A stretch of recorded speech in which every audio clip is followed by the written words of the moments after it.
What remains of Edith Finch? Bye-bye. God, this game is already so beautiful. Backpack. I'm ready for school. Edith Finch. A lot of this isn't going to make sense to you. And I'm sorry about that. It's all good. I'm just going to start at the beginning. With the house. I lived here until I was 11. But I wasn't allowed inside half the rooms. Oh, God, that would suck. But at the same time, look at that house. Yeah, no, I don't think you want a child just exploring this house randomly. It looks incredibly dangerous. Look at all the stairs going up the side of it. There's ladders, everything. Oh, God. Inside the mailbox were bills from 7 years ago, marked urgent, open immediately. Somebody did not do that. They did not bother. I hadn't been back since my brother Lewis's funeral. I also love this, how the text just appears in the environment, so you can choose to chase it or not. And smash it. Oh, that's so cool. In her will, my mother left me a key, but didn't tell me what it unlocked. Well, we'll Maybe find she out. thought I'd know. Or she thought that the mystery would be enough to bring me back. Even after I inherited the house, I never thought I'd come back to it. Aw, why not? But now I had questions about my family that only the house knew the answers to. Bad memories, or just because it looks like an incredible health hazard? We're getting closer to the house. The house was exactly like I remembered it, the way I'd been dreaming about it. The music is so good. She's only 17 and she just inherited this house, which means most of her family members, if not all of them, in fact. Yeah, there you go. Everybody else has an ending date. The newest one is Lewis at 2010. Oh no, Dawn at 2016, which must be my mother. This must be mother and father if they went into creating me and 2 siblings who were both already passed away. Jesus Christ, she had such a huge family and it's all gone. I love the house felt like it had always been here. Even the swing set was older than my mother. Yeah, and wrapped around the tree. Nobody's swinging on that bad boy anymore. Am I going to crawl in through the dog door? If it works, it works. I didn't even try the main door. That's the funny thing. I probably could have. I mean, I should have tried the key my mother left to me. Maybe the key would have worked. Who knows? For the first time in years. Mm-hmm. I felt like I was home. Sometimes when you leave a house, you're like you're leaving because you want to get out of there. So you're like, I'm so glad to get out of here. And still, when you come back to a house that you've lived in for years, you're like, oh, it was home. Edith. Oh, she was a little baby.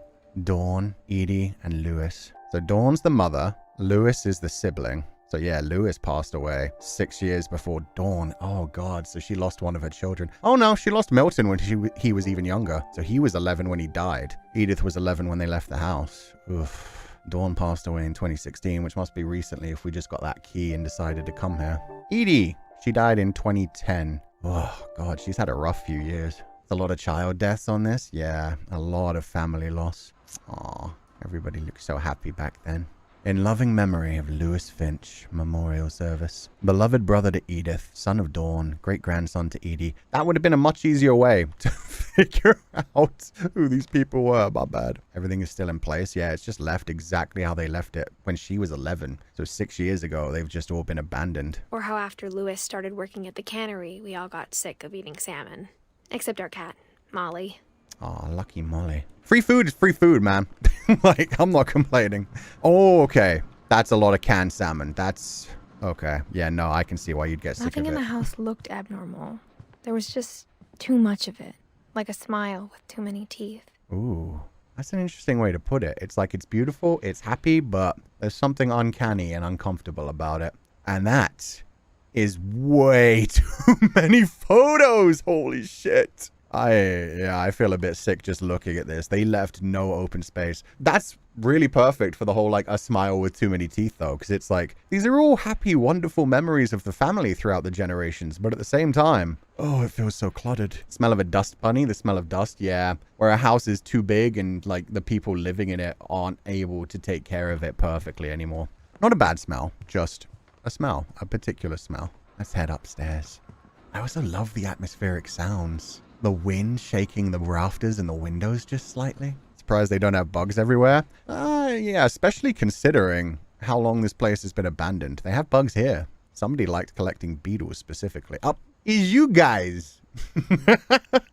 Barbara.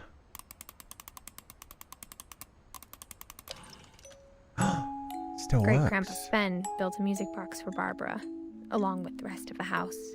Yo, he built the house. Making her own music box by himself is so cool. Mom always told me to stay out of the basement, so I wasn't too surprised when the key didn't fit. Man, just knock it open. It's your house now. They can't stop me.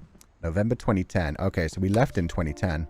And that's when Lewis died. So maybe the reason we left the house so quickly and just abandoned it so completely as if a bomb went off is Lewis passed away. And Edie as well. So Edie and Lewis both must have died either that day or like right after they left the house. After Milton disappeared, Mom sealed up all the bedrooms. Oof. Then Edie retaliated and drilled peepholes. Good for her.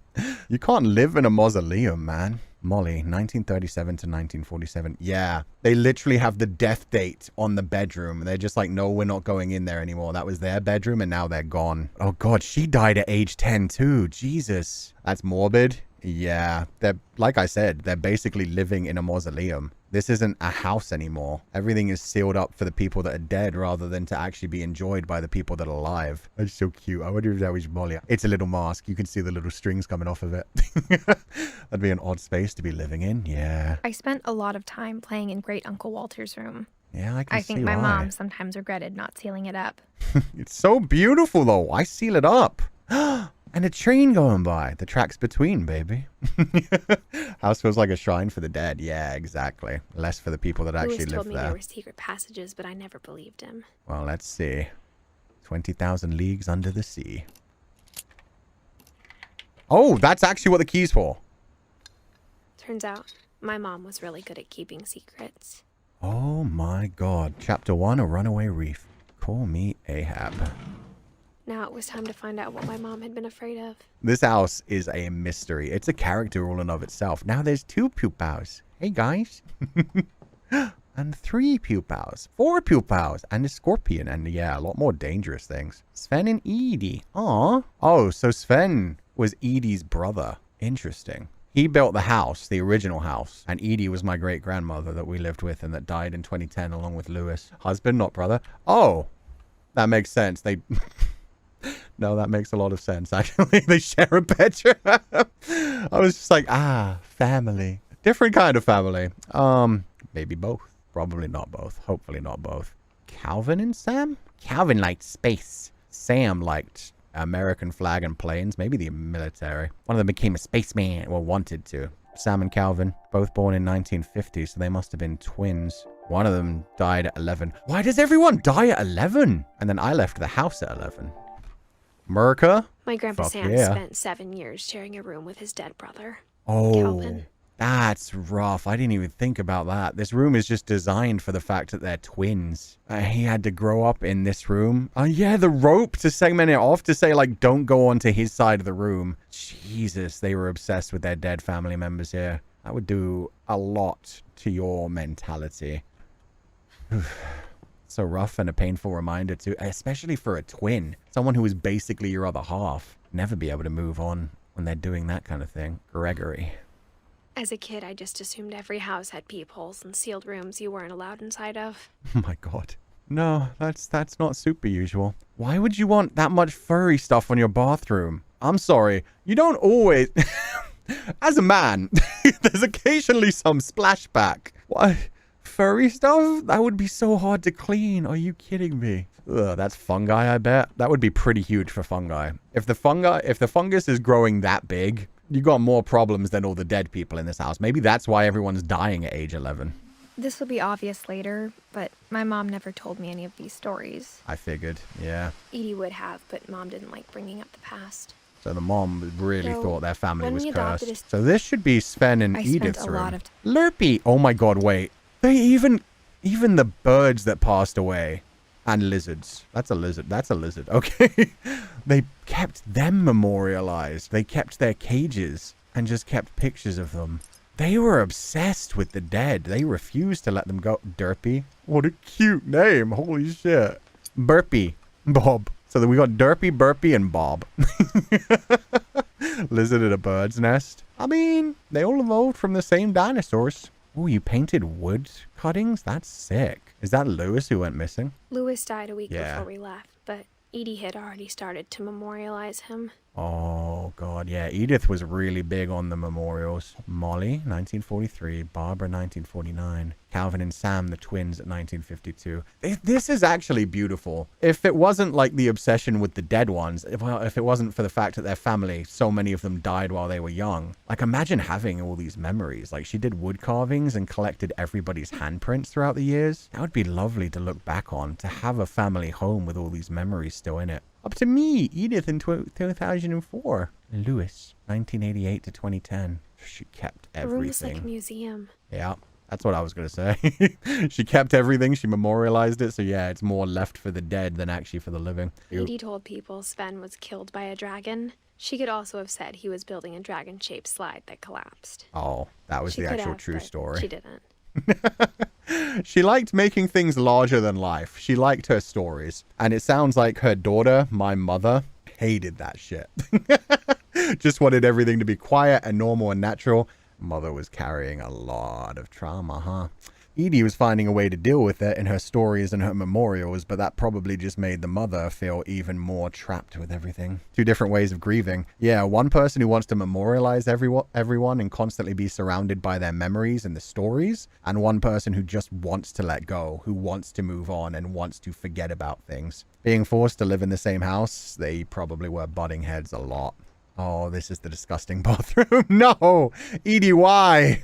Also, I appear to be pregnant at age 17. I think I'm pregnant. Judging from like the shape of the belly, that doesn't just look like a large belly. That looks like a pregnant belly. And I've got a cute little ring with feathers attached to it around my neck. No wonder she's thinking more about like the family curse. I wonder if she's wondering, what type of person do I want to be? Do I want to tell my child about my family, the ridiculous stories that Edie told? Do I just want to bury it like my mother did and just live in the present?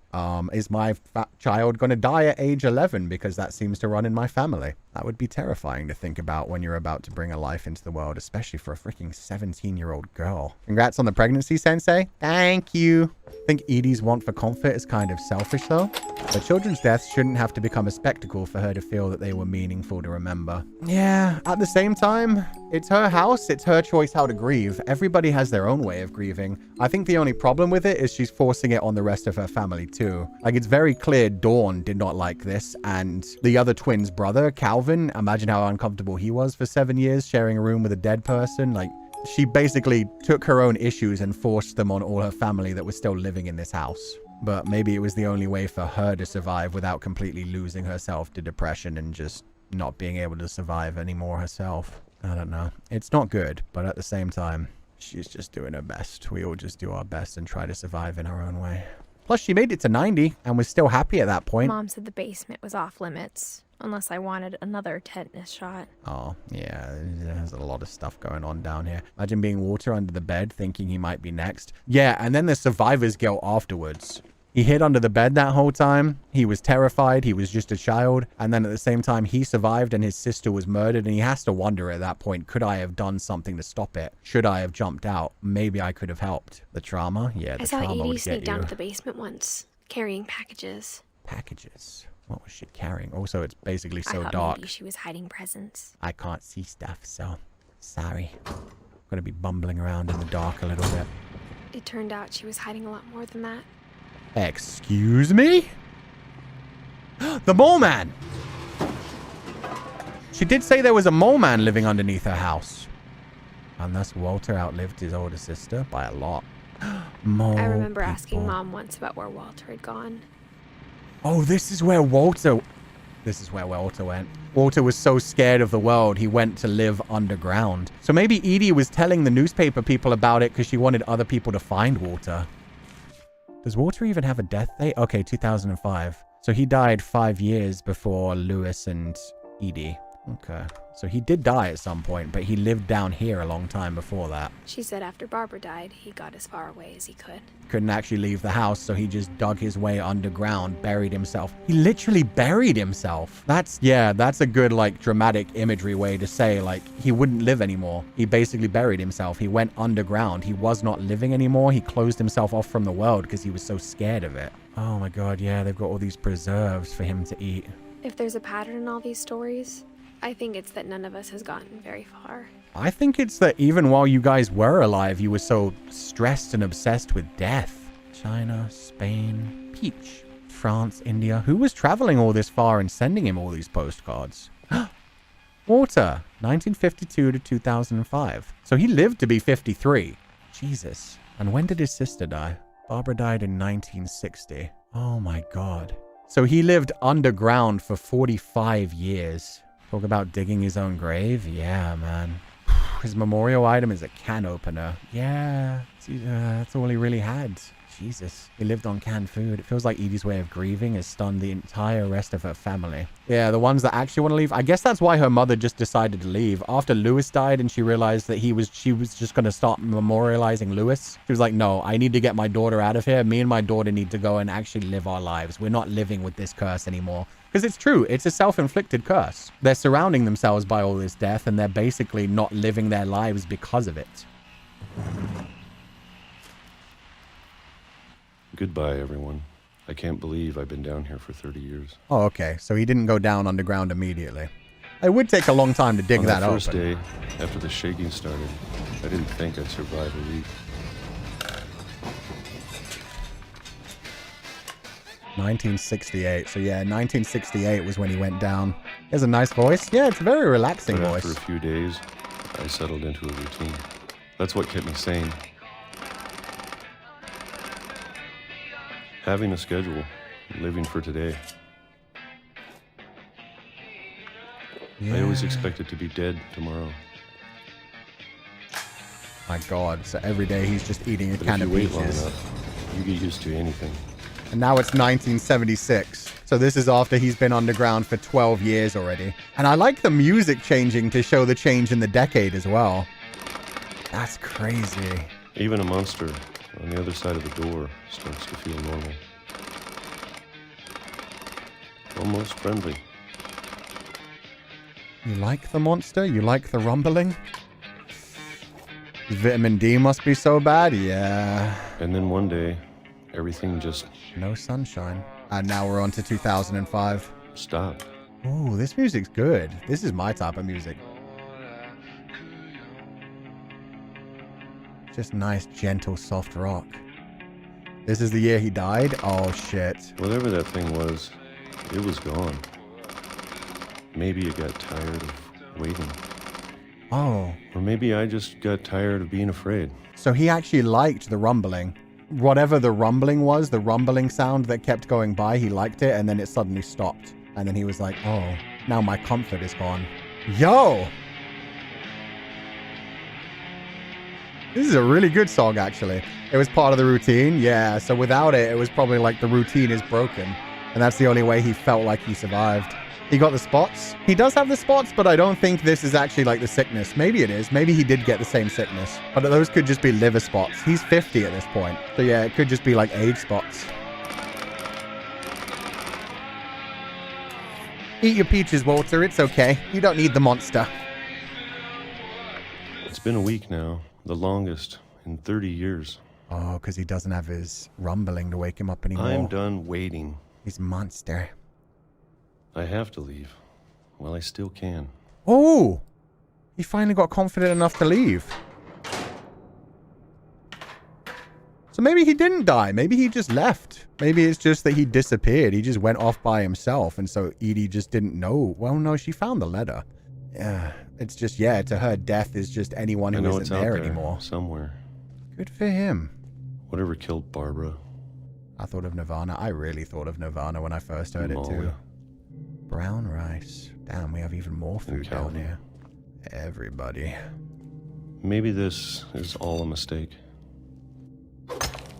Yeah, he's cutting his way out. But I need to stop living the same day. Even if it kills me. Good man. You could have just gone upwards, to be fair. You could have just... Oh. Oh, these are train tracks. So that's what the rumbling was. His little underground bunker led all the way to train tracks. Oh no, the rumbling. Does that mean another train is going to come by right when he's trying to get out? Out there. I want you to know, I'm ready for it. I don't think you are. I think you should I'm move a going bit to appreciate faster. all of it, especially the food.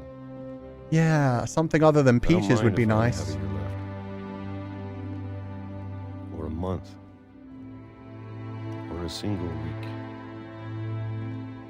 I'd be happy with one new day. Just I something can already different imagine from the sun same on routine. my face.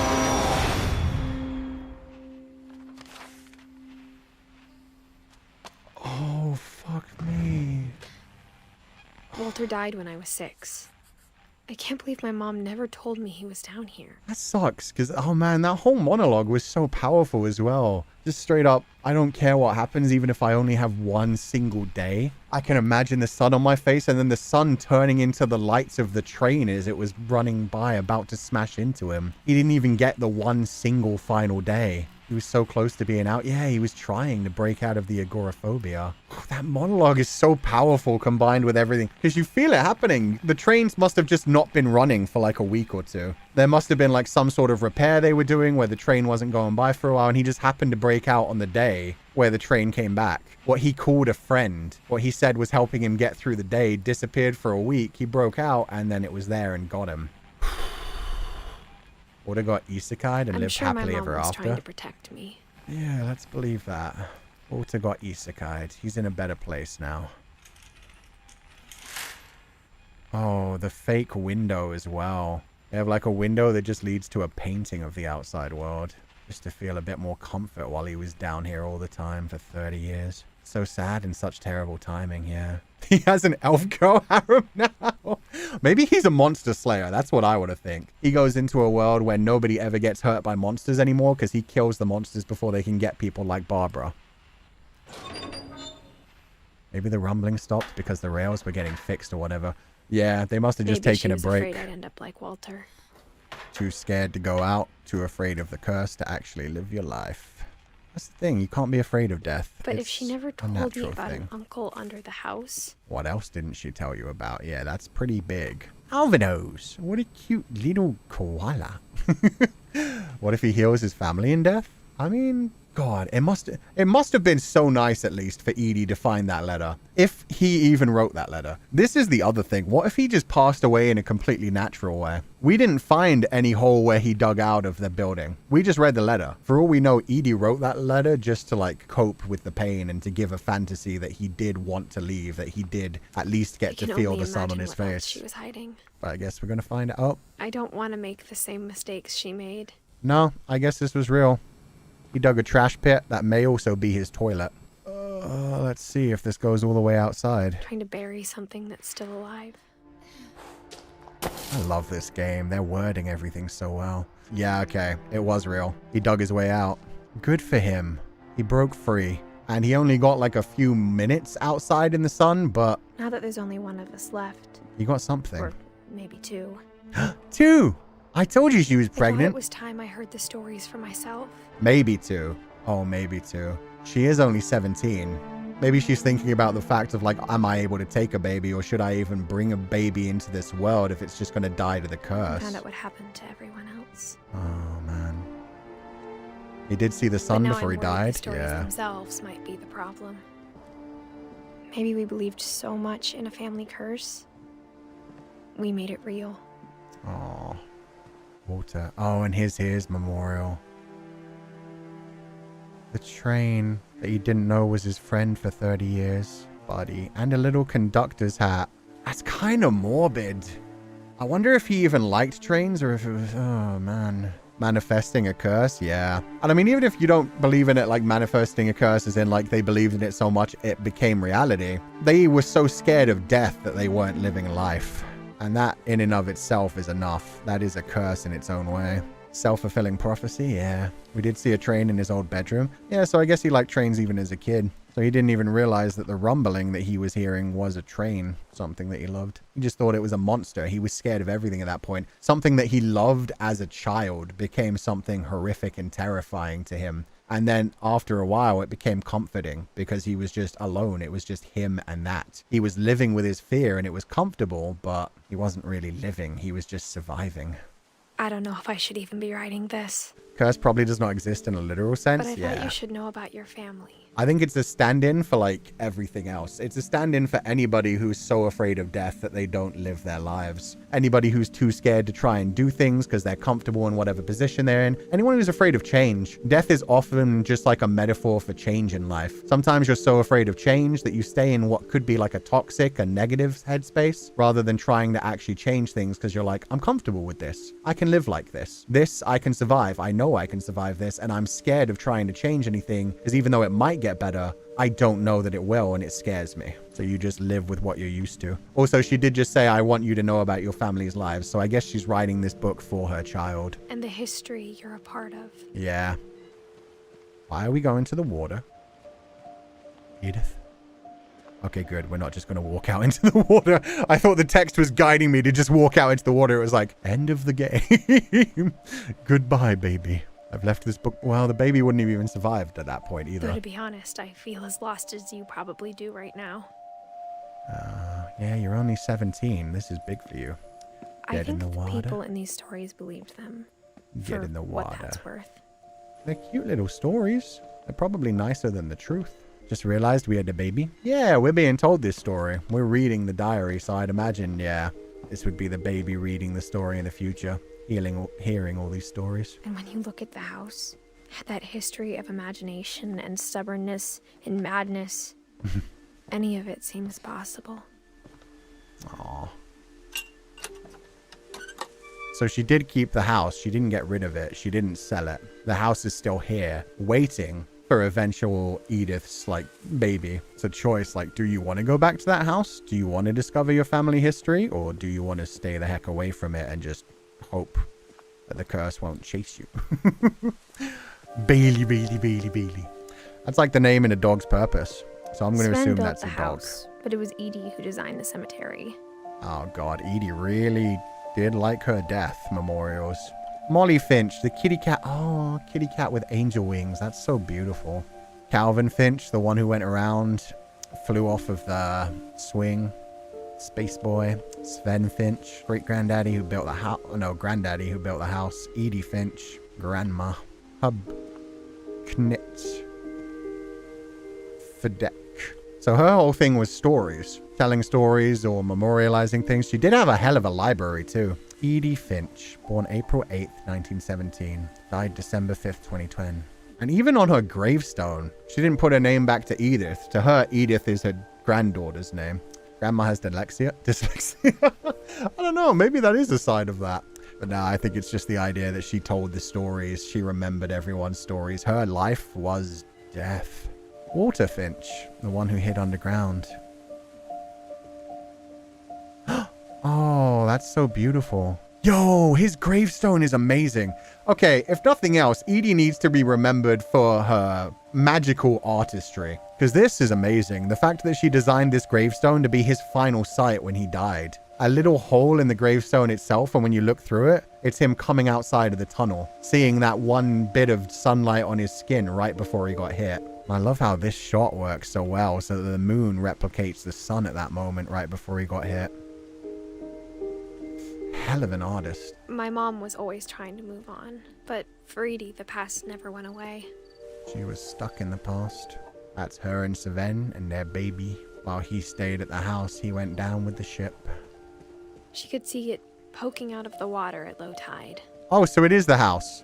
And somebody's definitely been down there because they've left that light on there. Well, I guess that light's actually there to let people know that at low tide, there is something there and another boat could crash into it. So it's to warn people away.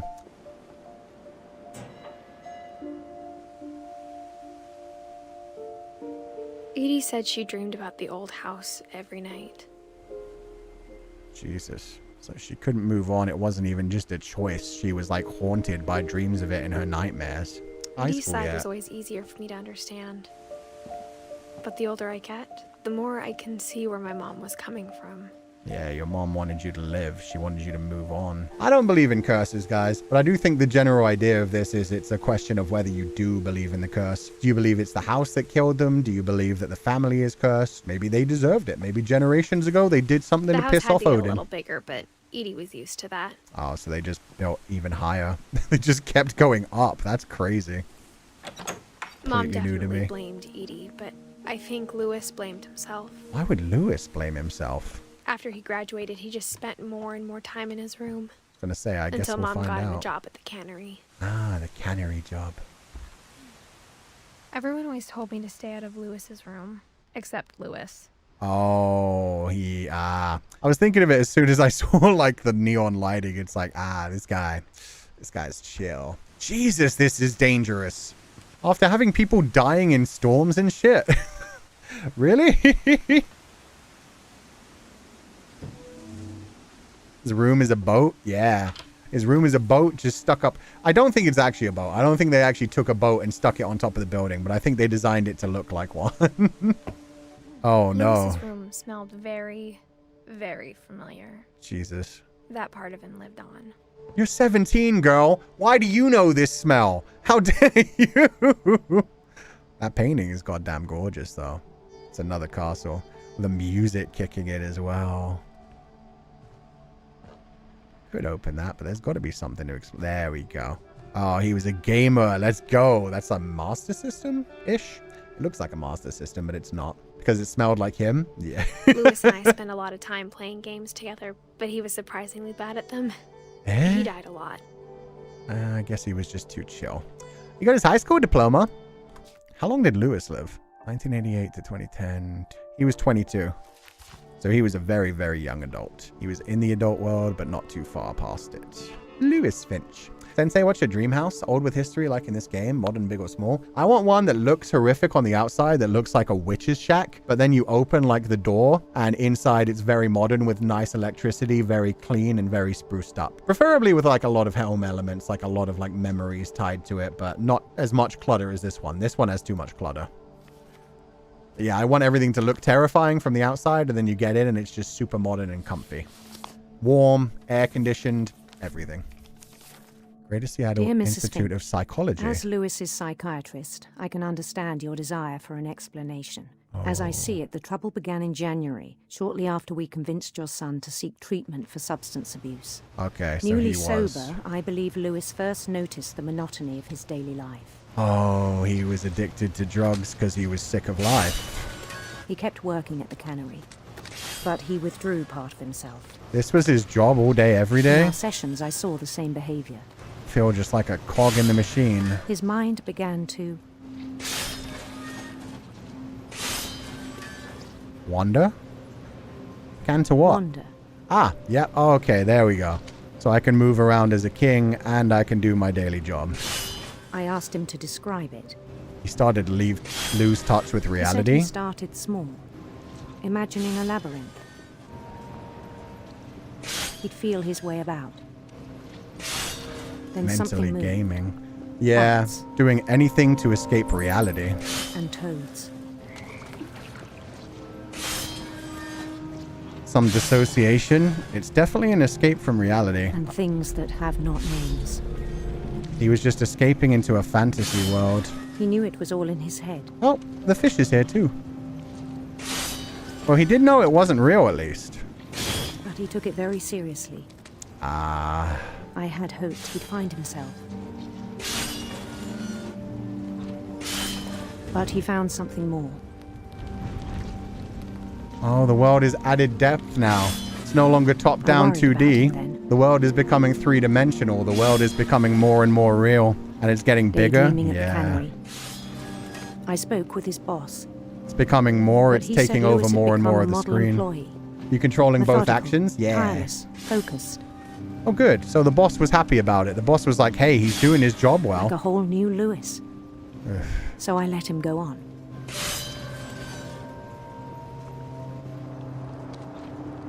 And this I is even encouraged him. a dangerous job to be distracted by as well. There's seemed giant very saw promising at blades. This is how his He grandpa told me he'd almost made lost a his new hand. friend. The dog? On the edge of a city he named Lewis Topia. He invented his Built own the city up city. slowly, brick by brick. Hi.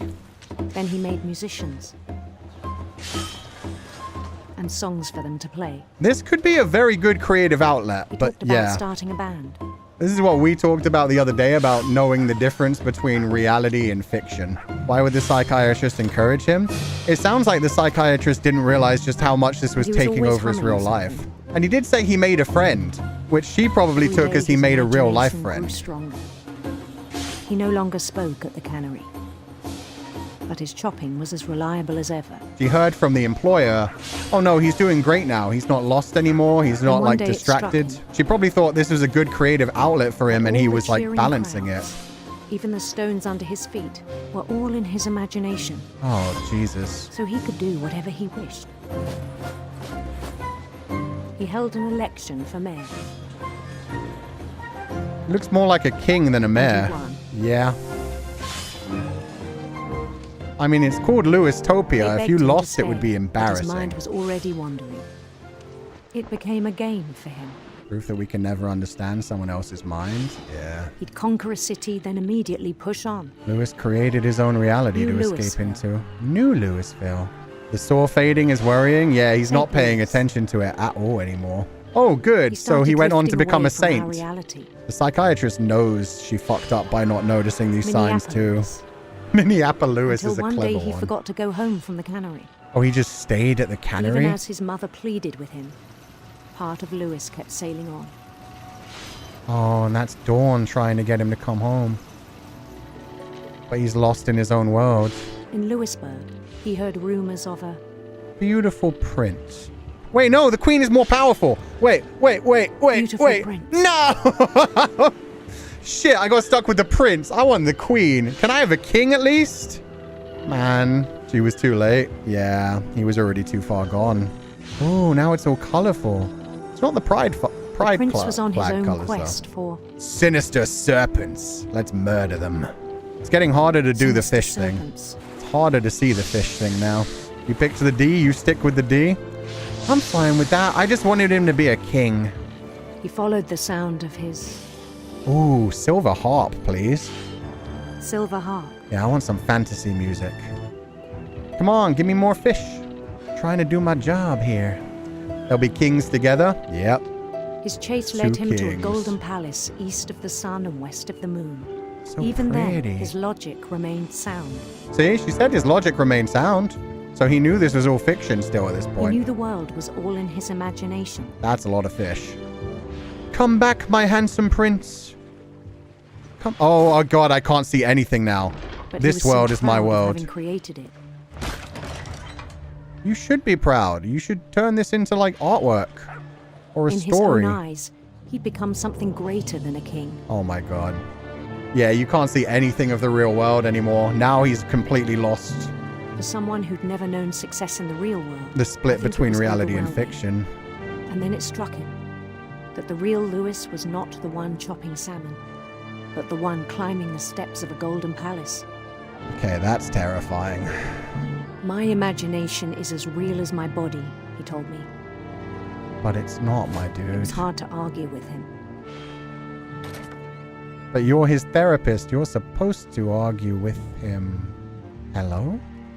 Oh, is this the exit to the cannery?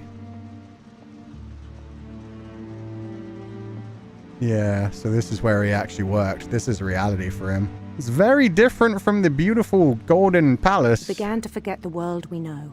Oh, I do not like the fractals. Legalized marijuana, Imperial Palace. We getting anything from here? No? Okay. Goodbye, game console.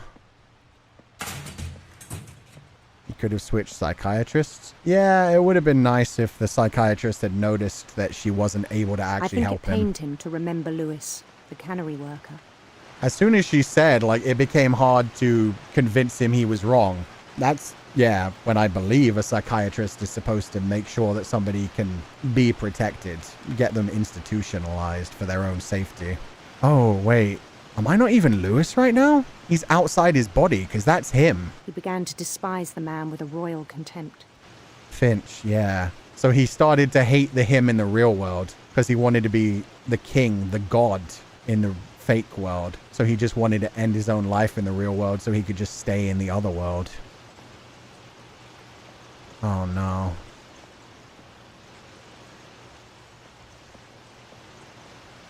He's not even grabbing the fish anymore. He's just making the movements. Just mechanically. I still thought I could save him. Even after he said he was being crowned king over all the lands of wonder. There was a crown on the shadow. That's so crazy. The imagery is amazing. Crowned king. The palace would be packed with his companions. Yeah, that's his way of basically saying, I'm being crowned, I'm leaving this world, I'm going to the other world. So this is the fantasy he escaped into. Calico, who'd insisted on advising him. I'd imagine. Oh my god, and the music is getting so loud. You can't hear anything else because the real world is just being drowned out by all this celebration. He probably killed himself by overdosing, thinking, oh, if I overdose, I'll just go back to that world and be there forever. The fantasy is brilliant, at least. I mean, that's the thing. It's the same discussion we had holding his crown about whether Edie, like, believing the fantasy stories rather than the reality, was doing more harm than good. There's only one thing left to do. In this case, it's definitely more harm than good. Oh god, he put his head in the fucking fish machine? Bend down his head. He put his head in the fish machine to just end it all so he could be in this world and be crowned.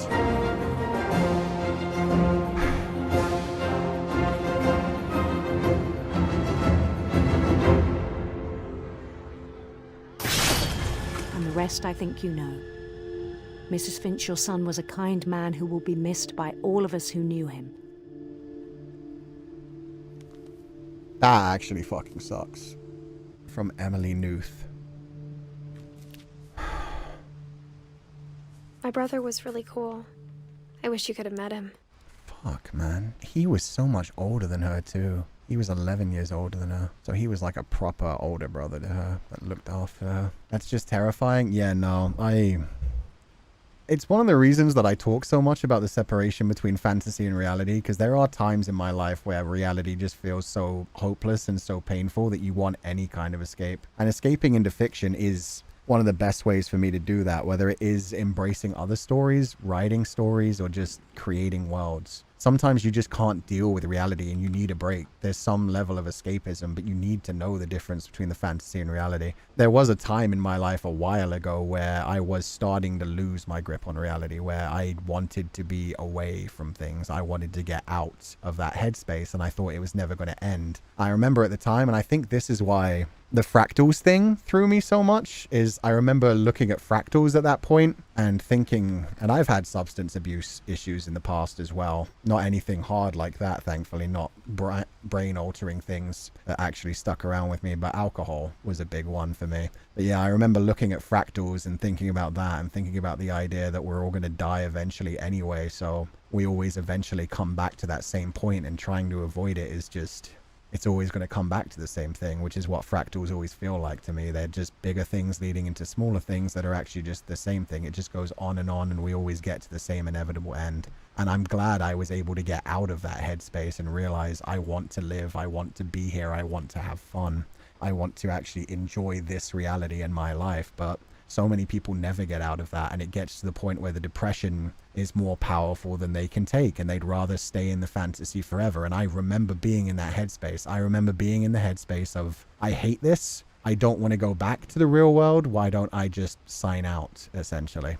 And I'm fucking so glad I didn't. But some people don't get that opportunity. For some people, real life is just so painful, and sometimes not even painful. Sometimes it's just the lack of any feeling whatsoever. Sometimes it's just, I only feel things when I'm doing this thing that I know is bad for me. When I'm doing this thing that is just pure escapism. When I'm doing this thing just to make the pain go away for a little bit longer. You don't realize it's pain because it just feels like a lack of anything. And you just want to escape that lack of anything. You want to feel something. And for some people, that's where the substance abuse comes from. Whatever substance they're abusing that is bad for them, any form of self-harm. And substance abuse is a form of self-harm. You can have a healthy relationship with alcohol or with any kind of drug as long as you don't get addicted. But addiction can lead you into terrible places like that, where you just decide this is more important than living. This is all that matters. I need to get to here. And that's what it sounds like happened to Lewis. He just decided, hey, I'm going to leave now. I'm going to be crowned in that kingdom. That kingdom's going to make me happy, and I'm going to be happy for the rest of my life. I don't need to keep coming back to this shitty world where I just routinely go to a cannery and push a fish into a guillotine and then throw it forward. That was his entire life. That and playing video games and getting high. And then he tried to get over getting high. He tried to move on from the drug addiction, and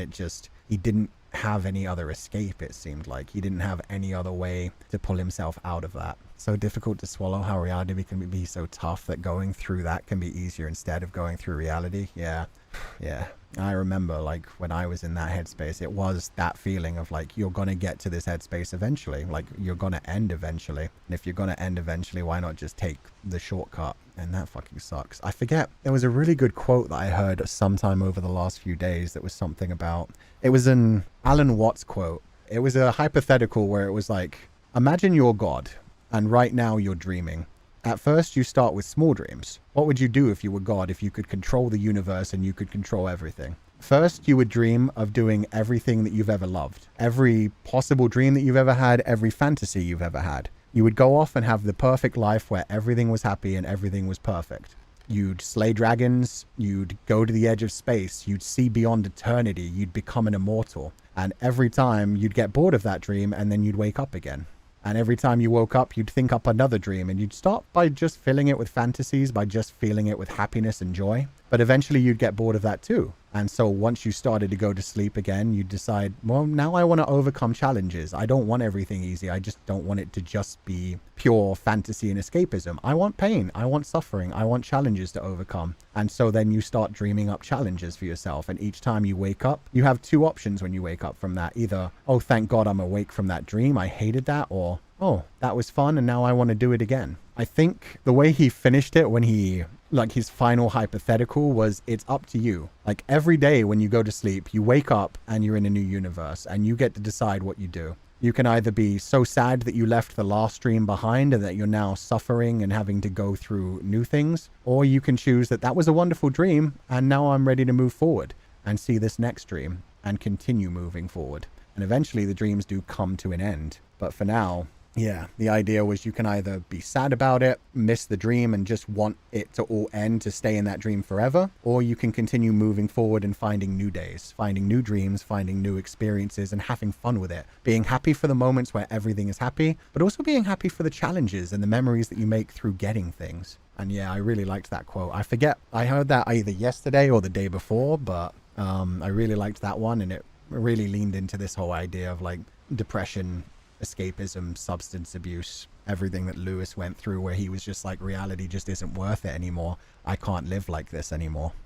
And yeah, this game captured that so fucking well. Pain is scary, and know that you'll have a proper company to go through it, and crying it out and accepting all these flaws is what makes you human after all. Yeah, life is always going to be filled with pain, but if it was always just filled with pure good happiness, it isn't really life. It's just a fantasy. It's just fake. And you would get bored of that after a time. Mortals weren't made for stagnancy. We were made for change. We were made to move forward. And I've also heard, and this is from the Cinema Therapy channel, so from an actual therapist, his belief is that you can never just stay in one position. You're always either progressing or regressing, at least psychologically. You're always either progressing and making steps forward, or you're regressing and trying to go backwards. There is no actual like stagnation and staying where everything is. If you're trying to keep everything exactly where you are, that's actually a type of regression. You need to let changes happen and move forward. I really love the way he said that as well, because that, yeah, really made me feel a bit more comfortable, where it's like, yeah, change happens, death happens, pain happens. We move forward, we keep going forward, and we keep finding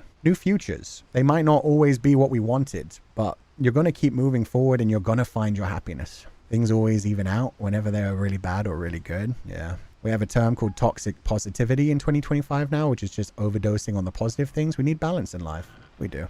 We need balance in life. We need to appreciate things, but we also need to accept that there are bad things and not just cover them up, not just hide them, not just pretend that doesn't happen. If I don't see it, I'm fine. Like, no, bad things happen. and we need to do our best to correct the bad things. We can't just ignore them. We can't just bury them. We need to learn from them and use those to make the future better. On Lewis's funeral, my mom told me to start packing. She waited until the day before we left to tell Edie. That makes sense. Edie probably wouldn't have wanted that. And this house is terrifying, man.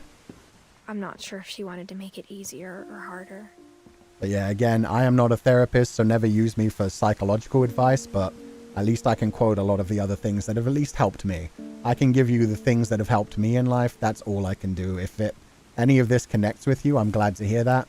If not, like I said, there's a link in the rules section to find an actual professional if you genuinely need help. But thank you guys for being here. And yeah, I'm glad that so many people did connect with that. The psychiatrist must feel so guilty, so she wanted to try and save him. Yeah. Especially, God, when he started to say, like, oh, don't worry, I'm going to be coronated now. I'm going to be king. I'm going to become the ruler of rulers. That was such an obvious sign of, like, I'm leaving this reality. And she probably just didn't have time to react to that and to actually get him the help that he needed. Because she was out of her depth. She clearly couldn't deal with that. There are times that therapists have to say, I can't therapize you, not because they don't care, but because it's like, I don't have the skills. You need somebody else. You need a different therapist. Either a more technically proficient one or just somebody who can handle you in a different way. And sometimes just therapists and clients don't click either. So if you have tried therapy and it didn't work, there's always the option of trying a different therapist continuously. But I understand why we left. ODT, Edith and Mom. I wonder if this is where the mother lived as well. If this is where Edith and the mom lived. Leaving everything behind. Yeah, those are all the portraits of the mother. So this would be, and the cross. Yeah, this is Edith's mother's bed. Damn, she had a tiny little bedroom.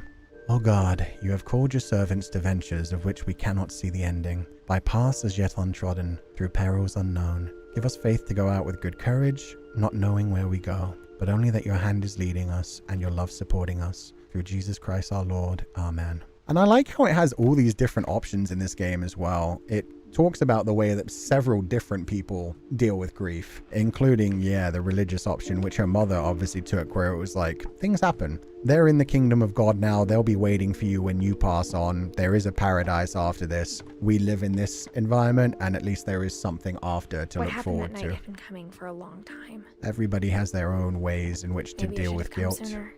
Ooh, tiny little headspace to climb up to her bedroom. So Edith's bedroom end one way or another. Was right at the top. All that's left now is to tell you about that last night. In like the most dangerous position possible. Jesus. The way this game retells death progressively, blatant, no sweetened words. Well, it also has the fantasy, like, fictional versions of them as well. Wait. Oh, I'm crawling. Okay, I thought I was the child at this point. I thought it had, like, changed time on me because I was like, I'm so low down. But no, I'm on my hands and knees crawling. For me, it combines both. Yeah, it combines everything. It's combining, like, the bleak reality. It's combining the fantasy version of things, the stories that we tell. And it's also linking them and being like, some people need the fantasies. Some people need the harsh reality. Everybody has different things. Seems to be references to all the family here. Yeah. She's got the paintbrush. She's got the astronaut helmet. She's got the king for Lewis. Yeah, that's King Lewis. That's the paintbrush brother. That's the astronaut twin. The frog for the baby. The deer for her father who got knocked off the cliff. I guess all the water animals could technically be related to the child who thought she was a cat and then a monster and a shark and a bird. The boat could be Lewis or the great-great-grandfather who died. The house itself. So she used to love these stories because remember, her mother used to teach her about these stories. Edith was taught all these stories by her parents. So these were the things that she came to escape into. Oh, a quill. So is this going to be when she writes the story for her future unborn child? The notebook? Yeah. This is her making sure that she can pass these stories down to her child just in case. That whole last day, Edie just watched us pack and didn't say a word. Until supper when she raised her glass and said, "To our final night together, and all our final nights apart." Grandma, Aww. You know what I said about alcohol. Some of your medications are Edith, very specific. I left a present for you in the hallway. Why don't you go open it? This was probably the day that Edie died have too. To argue now. I'm sorry, you're right. We're all leaving tomorrow. Let's just enjoy our I'm last... not leaving. Edith, you're excused. We're not going to fight. It's fine, Edith. You know what? On second thought, Edith, get out of here. I need to shout at your grandma. So she wanted her mother to come with her. She wanted them all to leave the house together and to go find a new life away from like the curse, away from the memorials, away from what felt like living inside a freaking tomb. But Edie didn't want to leave. Edie wanted to stay with everything. Edie was drinking despite her medication going against it. Edie was like, no, I'm going to die here. I'm going to die where I'm happy. And she did. She died the same year as Lewis, 2010. So yeah, Lewis had died like what? 2 weeks before they left, so Edie died within that same year. Electricity was shut down before they even left. Oh, I didn't even notice that. You're right. They had to order in Chinese food because they couldn't cook, and they're just lighting up everything with candles. The power had been shut off that morning, but Edie always had plenty of candles. Good eye. Again. When my mom sailed the library, I don't think she knew about the other entrance. There's another entrance? Or that Edie had a key to it. Oh. Secret way in. Where's her tomb, though? Edie? I'm going to guess it's this, the library. Unless you mean Edith's mom, Dawn. I don't think she has one yet, because she only died recently. The Book of Sand. Swedish folktales, the North mythos. That thing you're afraid of isn't going to end when you leave the house. Oh, the family curse. Edith has a right to know these stories. My children are dead because of your stories. I think it's best if Edith and I leave tonight. Oh, and that's why they packed up everything and didn't even end up taking it. It was just immediately like, no, we're getting out of here. We'll have the nursing home send a van for you in the morning. Okay? She didn't make it to the morning, did she? Oh, God, and that's got to hurt so much more as well. Then the mother, on some level, would blame herself and at the same time would be like, oh, God, I could have had one more night with her. I could have forced her to come with me. Or it could also be like a extra nail in the coffin of like, see, she stayed and she died. We're never going back there. We're never talking about it again. People, when they're dead, they're gone and we forget about them. History of the Finches by Edith Finch. There you go. Here's her memorial. Oh, she always loved her gloves. Dear Edith, there's so many stories I wish I could tell you, but there's only time for one. This is about what happened on the night you were born. Oh. That night, the tide went way, way out. Oh, the house has been revealed. It was the first and last time I ever saw the old house aground. This was when Edith was born, so yeah. There'd been an 17 years ago. out in the middle of the ocean. They called it the lowest tide in 1,000 years. Well, low tide here it means a smelled tsunami somewhere awful. else. You know, I've seen that house every day of my life. Tsunami? Yeah, not here, thankfully, but somewhere else is never dealing with a thought I'd tsunami go if all back this to water is it. displaced. When the fog rolled in, I lost my way. Oh, but there is still that flashing light. Or not. Ruh-roh.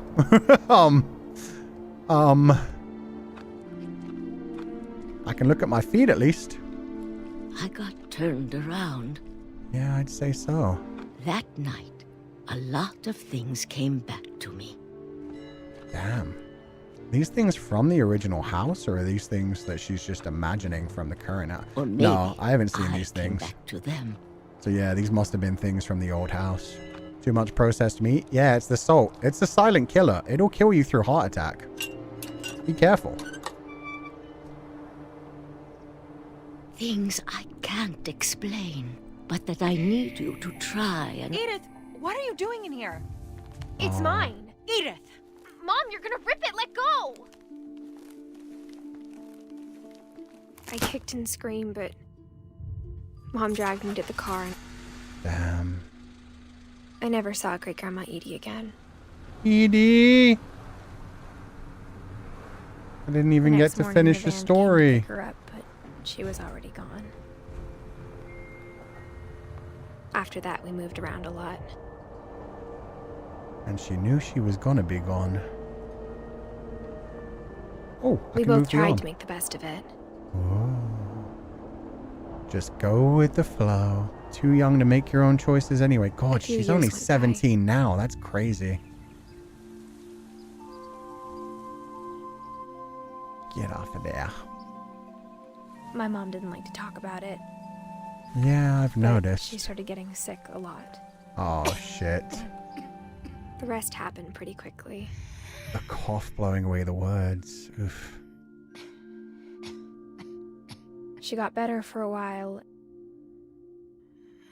and then she didn't. This all being told through the hands is crazy. And then I was alone. The last Finch left alive. At age 17, too. Until I found out about you. And then she got pregnant, and then there's one more I'm still not Finch. sure what to tell you about all this. If we lived forever, maybe we'd have time to understand things. But as it is, I think the best we can do is try to open our eyes. Oh, this is the baby now. I'm in the tummy. Appreciate how strange and brief all of this is.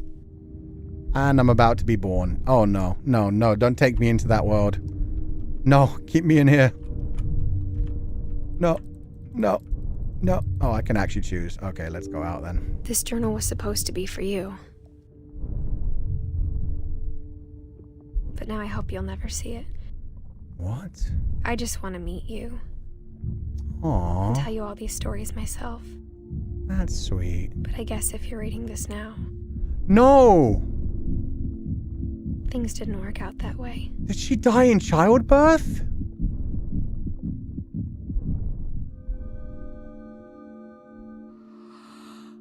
This is where your story begins. I'm sorry I won't be there to see it. It's a lot to ask, but I don't want you to be sad that I'm gone. I want you to be amazed that any of us ever had a chance to be here at all. Good luck. Edith. 2017. Fuck.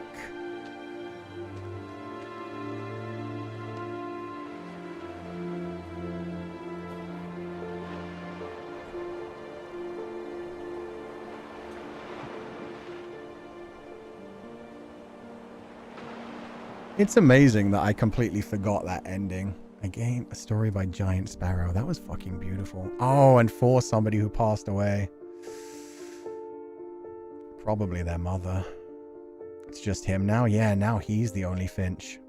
And now he knows all the stories. Oh, they did the credits with their childhood photos. The remains of Edith Finch. Yeah, I guess that's all that remains of her now, is just the stories she's passed on to her children, and to basically say, this is what the family believed, and my mother believed that it was the belief that killed them. But I don't want to keep this from you. I want you to have the stories.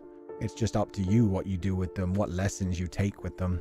I think that's beautiful. Because, yeah, her mother didn't want the family to think about the stories. She didn't want them to know about anything. We never even got to hear the full story of what happened when Edith was born. We had that stolen away from us. We never got to finish it. And that's the thing. If you take it away from people, if you don't give them the option, they'll never learn from the past mistakes, and they'll never, like, at least this child has the choice to choose. They have that left from their mother, and they can choose to just be like, I don't care. My mother gave birth to me, died in childbirth. I never even knew the woman. He doesn't have to read that story if he doesn't want to. And if he does read it, he can just be like, wow, my family was kind of crazy. I can't believe they believed in a curse. Or he can let that really get to him. He can let it stick with him. A lot of them barely got to start their story either. Yeah, so many of them died like around age 10. There were so many like around age 9 to 11 that died. One of them that was only a year old. It's got to be a compromise, not just two ends of one extreme. Yeah. Edie just surrounded herself with death, and that worked for her. That made her fine. Like, she lived the end of her life and she was happy, surrounded by the memories of her lost family. Probably not happy, but it gave her a creative outlet. She stayed connected to reality. I think she had a healthy coping mechanism. The only problem was the coping mechanism hurt the people around her. It hurt the rest of her family who were just trying to live their lives. This game hits hard when you know the ending before and after. Yeah. Such a wonderful game. I cried like a baby. Thank you for donating to the Feileacán. Yeah, that was powerful. I cried hearing 2 of those stories. Any of them could have really hit you. It was Lewis's one that finally broke me. Even though Molly's from the get-go was already sad, but it was kind of like the touching, like, fantasy version, so it wasn't as bad. But then Lewis's one just connected with me so well. Hope the youngest Finch finds a good person. Yeah. But yeah, this game came out in 2017. That's when he was born. So I guess by now, 2025, he's 8. So yeah, the baby Finch is out there somewhere 8 years old. Damn, he could be one of the students in my class at this point. That's crazy. Not knowing why is better than not knowing the whole truth. So it's better that we didn't know. It's better to be forgotten. Yeah, I guess memories are for the people that like live on. But that's the thing. You also hear that phrase, don't be sad for the people who died. They are done. They've moved on. The only thing that we think about at that point is feeling sad for the people that are actually bereaved, that actually have to be here and remember them.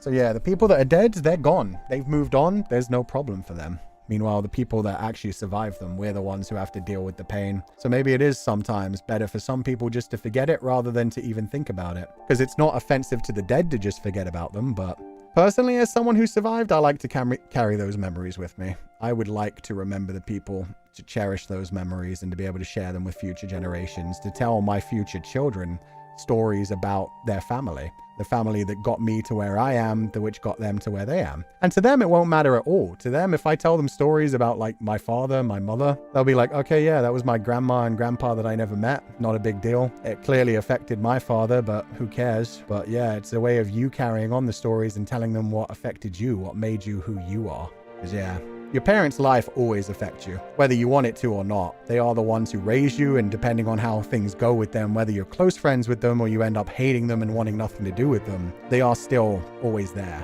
They may not physically be around anymore, but the memory of them would never die. Yeah, and the effects they have on you will never die. Every person that we interact with in our life has some level of effect on us. They maybe make us better people, they maybe make us work people, they make us sad, but every memory that you have, it has some level of effect on you. It's okay to grieve and to try to find a form of solace, but if it's becoming too consuming, it is also always okay to ask for help. It doesn't make you weak. There really is people out there who understand, yeah. It's good to talk with people. It's good to let out your feelings, because they will smother you if you bury yourself in them. Edie buried herself in them, and for her, that was fine. She was like healthily attached to life, but also very attached to the people that she lost. It wasn't the same as Lewis, who was so attached to like a false reality that he couldn't go back to life. Edie still loved her family. Edie was still with her family. But at the same time, she needed to hold on to that past. It's what gave her solace. I admit Lewis's bit is the part that always gets to me. Hits close to home, but the whole thing is amazing. Yeah, it was Lewis for me as well. But I feel like all of them could be like the one for somebody else. The story is so good. Yeah, I love this story. I'm glad I replayed it at the right amount of time, because I only remembered like tiny bits of that. I remembered the idea of like the fantasy kingdom. I remembered the fact that I was like an unfinished swan, and I remembered that I cried. So that was about it. I didn't even remember she was pregnant at the start until I noticed it when I looked down at the tummy, and I was like, oh shit, she's pregnant.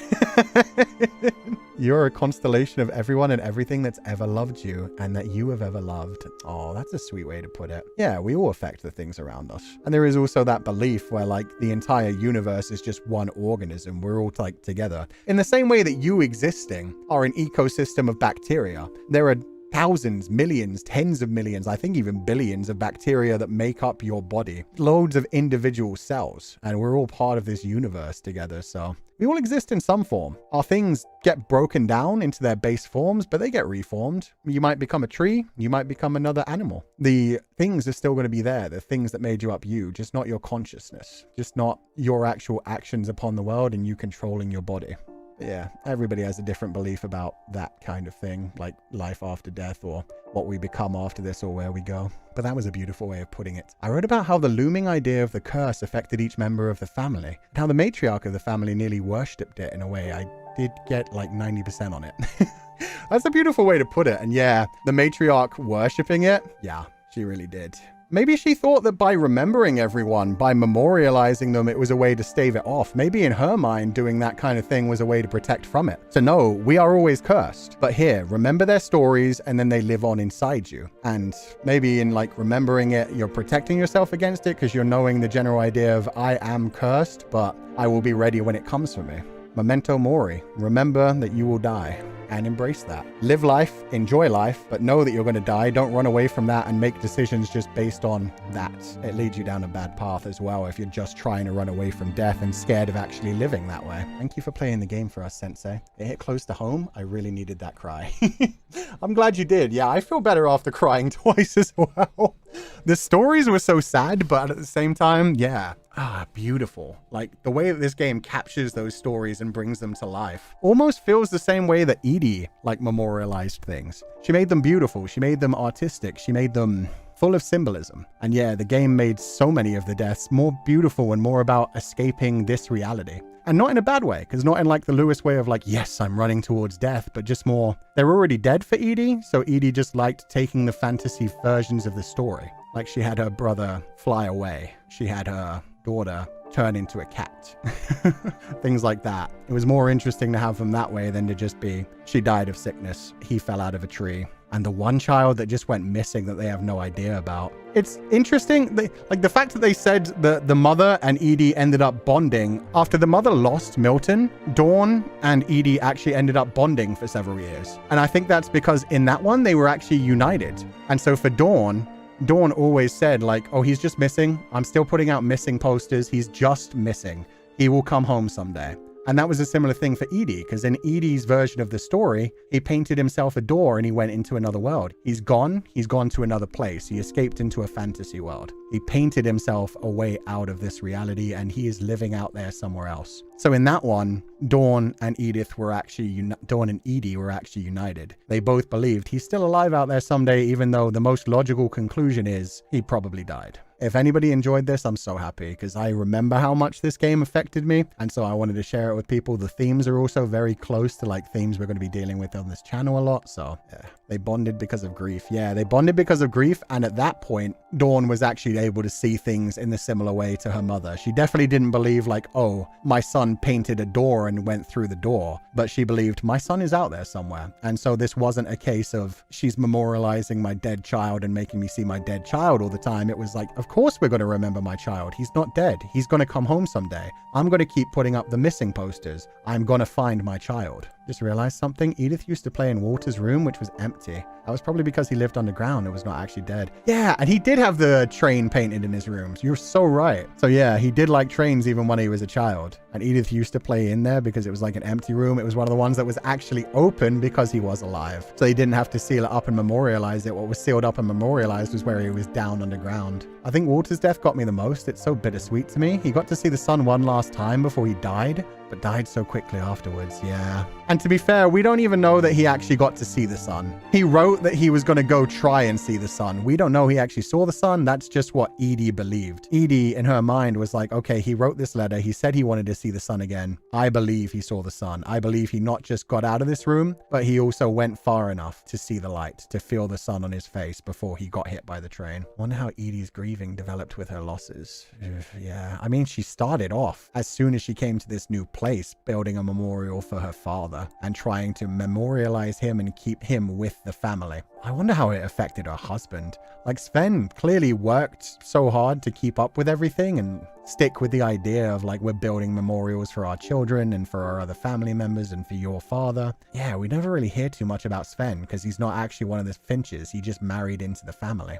I didn't remember Lewis's story hitting so hard. Thank you for sharing your thoughts. We all need escapism, but still need to be grounded in reality. Otsuku-chan. Yeah, we all need ways to get out of our heads every now and then, to like escape from reality a little bit. When reality is hitting too hard, you need a break from it. And it's completely healthy to find a healthy outlet to escape from that. Whether it is reading, watching movies, writing your own stories, something creative, creating art, doing whatever you want, taking you out of this reality, out of this moment and embracing something different. That's fine. As long as you always remember it is just fiction. It is just something that you are escaping from reality for, and you're going to deal with reality still. Because, yeah, this is our life that we live in. And even better if you do something creative. If you do something creative and other people connect with it in as strong a way, sometimes it will help guide them. The person who made this game had a credit to a dead family member at the end of it, was saying like, this game memorializes this person. This is a memorial to a lost loved one. This was them working through their own grief while they created a game about death and loss and grieving.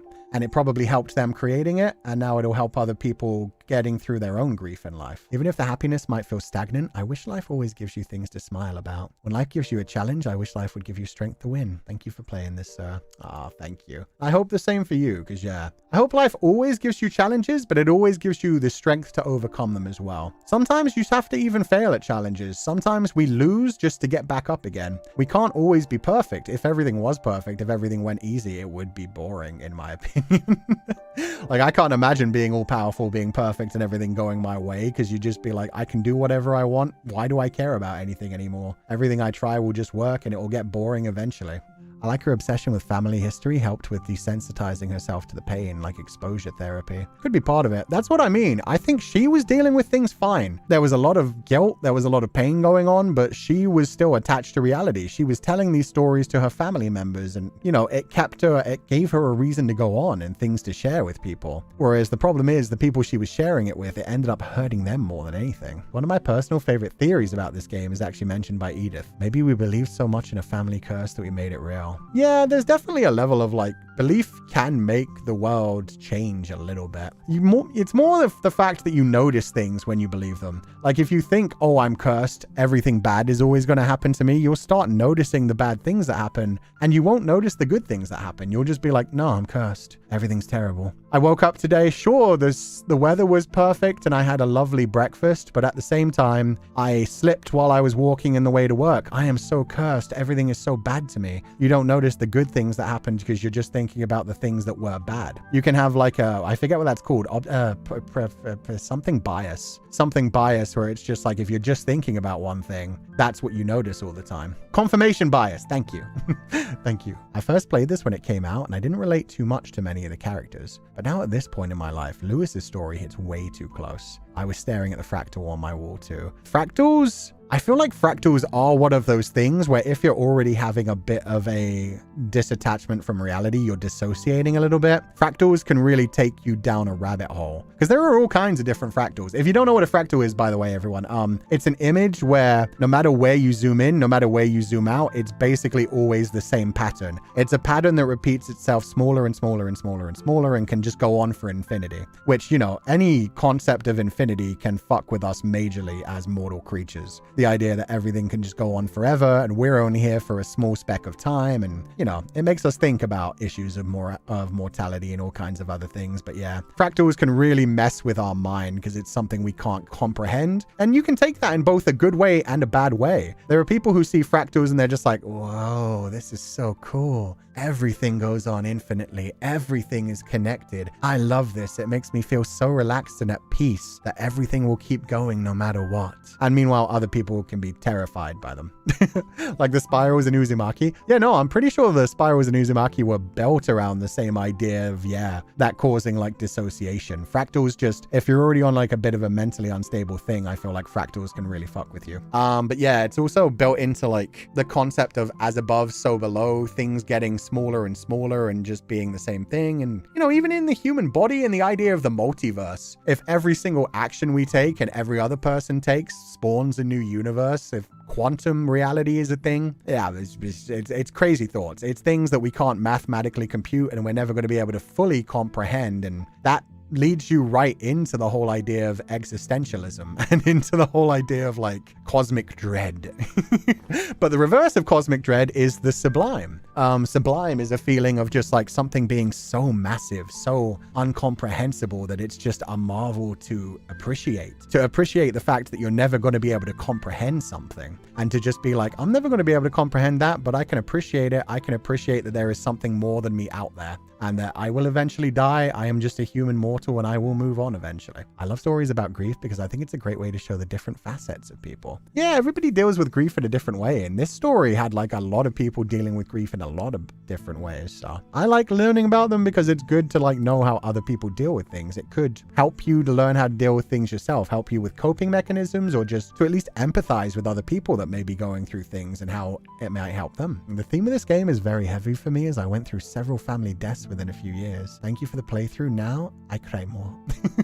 I am so sorry to hear that you went through so much loss. I'm glad to hear that the game was able to help. And with the crying more, cry more. Let it out. It's good to cry. It's good to feel those feelings. They will get easier to deal with, to manage as you get older. Not so much easier to manage as in they just become easier and they disappear, but more in the way of like, they hurt you less because you make more memories. When you first lose someone, you're attached to all of those memories. They are what makes you you. They are your everything. They are your world. As time goes on, they become less a part of you. And that's not something to be ashamed of. That's not something to be scared of. That's not something to run away from. Anybody who actually cares about you, who's passed on, would be happy that you're able to move forward. But yeah, I think just you make more memories memories, some of your old memories become hazy. It starts to hurt a bit less, and it's a good thing that you can move forward and continue to live that way. So I hope it continues to get easier for you in the future, and at the same time, I'm sorry for your loss, and I hope it becomes better. Time may ease sorrow, but not because we forget those we cherish. It's because those memories, after being tempered by time, become even more beautiful. That's a good way to look at it too. It reminds me of the line from Watchmen, where the woman talks about like looking into the past. Nostalgia makes things, even the dark things, shine so much brighter. I think part of that is because you know you've gotten through it now, you know you've lived through it. You start to let go of some of the like pain from the past. You start to think about the good sides that came out of it. So yeah, things get easier once you've taken some space from them. And again, it doesn't mean that you're forgetting your loved ones. It doesn't mean that you're just moving on and abandoning them. It just means that you're living your life. You're making more memories and you're living for the here and now. I won't lie, the discussion about Lewis hit very close to home, and I had a good cry session midstream. Thank you for reminding me that life is worth living, and thank you for staying, Sensei. Oh, no problem. I am so glad that I stayed as well. Let me make that very clear. There have been a bunch of times in my life that I've considered not being here anymore, and I am glad. Every time that I actually pull out of it, there's always like a bounce back up where I'm like, Jesus Christ, I hate that I was in that mood. I hope that nobody else ever goes through that mood, and I'm glad that I'm out of that. And I always do end up happy that I got through it. So yeah, however you do get through it is good, and we should always be looking out for each other and doing our best to make people feel better if we know they're in that kind of headspace. And obviously that doesn't mean you can do anything about it for anyone ever. It's nice to know. Sometimes never know that somebody that you're talking to might be having those thoughts right now and just covering them up, just pushing them down, or just trying to feel nothing at all rather than actually deal with them. So it's good to be gentle wherever you can be gentle and try to be nice and put out positive energy into the world, if nothing else.